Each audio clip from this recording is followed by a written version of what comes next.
প্রশিক্ষণ ছাড়াই এসআইআর এর কাজ, কমিশনের বিরুদ্ধে সরব পিংলার প্রাথমিক শিক্ষক। 5 দিন আগে অ্যাডিশনাল বিএলওর দায়িত্ব, আর পরের দিনই কাজে যোগের নির্দেশ কমিশনের। ফোন নাম্বার রেজিস্ট্রেশন না হওয়ায় ডেটা এন্ট্রি অসম্ভব, আই কার্ড না থাকায় বিশ্বাস করছেন না ভোটাররা। অভিজিৎ চন্দ্র জানাতে পারবেন ইন ডিটেল। অভিজিৎ। রুবেলা, অত্যন্ত গুরুতর অভিযোগ এবং বারবার করে যে অভিযোগটা উঠে আসছে যে এই বিএলওরাও যে অভিযোগগুলো করছিলেন যে অসম্ভব মানসিক যন্ত্রণা, অসম্ভব কাজের চাপ। আর এই যে অ্যাডিশনাল বিএলও, ইনি হচ্ছেন বানেশ্বর দাস, পিংলারই একটি সরকারি স্কুলের প্রাথমিক শিক্ষক। এবং তার সঙ্গে হঠাৎ করে গত 5 দিন আগে নির্বাচন কমিশনের চিঠি পান যে পরের দিনই তাকে বিএলওকে কাজে সহায়তা করতে হবে অ্যাডিশনাল বিএলও হিসাবে। মাথায় হাত দেন, তার কোনো রকম ট্রেনিং বা প্রশিক্ষণ হয়নি, তার কোনো রকম আইডেন্টিটি কার্ড নেই, তার ফোনে এই অ্যাপ নেই, তিনি যে অ্যাপটা ব্যবহার করবেন সেই অ্যাপে ঢোকার তার কোনো পারমিশন নেই, কোনো যার ফলে কিভাবে তিনি কাজ করবেন তিনি কিছুই বুঝে উঠতে পারছিলেন না।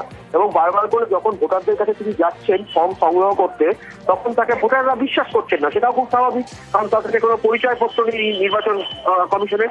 ফলে তিনি আতান্তরে পড়েছেন, তিনি অত্যন্ত সমস্যায় পড়েছেন। তিনি বারবার করে বলছেন নির্বাচন কমিশনকে তিনি জানিয়েছেন, স্থানীয় বিডিওকে তিনি জানিয়েছেন, প্রত্যেকেই তিনি বলছেন যে গোটা বিষয়টা খতিয়ে দেখা হচ্ছে। কিন্তু খতিয়ে দেখতে দেখতে আগামী 4 তারিখ হচ্ছে শেষ দিন জমা আপলোড করার। ফলে তার বক্তব্যে তিনি কিভাবে আপলোডই বা করবেন? তিনি তো কোনো প্রশিক্ষণ প্রাপ্তই নয়, ট্রেনিংই পাননি। ফলে খুব সমস্যার মুখে পড়েছেন এবং একই সঙ্গে এলাকার মানুষজন তাকে অবিশ্বাসের চোখে দেখছেন।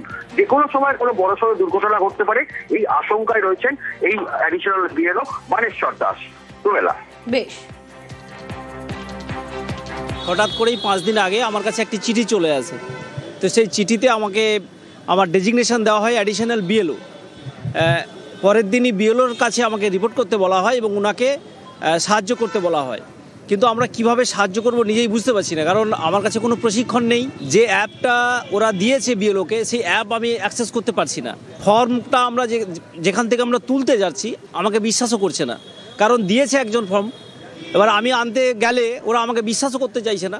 ফলে ফর্মটা আমার হাতে দিচ্ছেও না, মানে আমি কি করব বুঝতে পারছি না।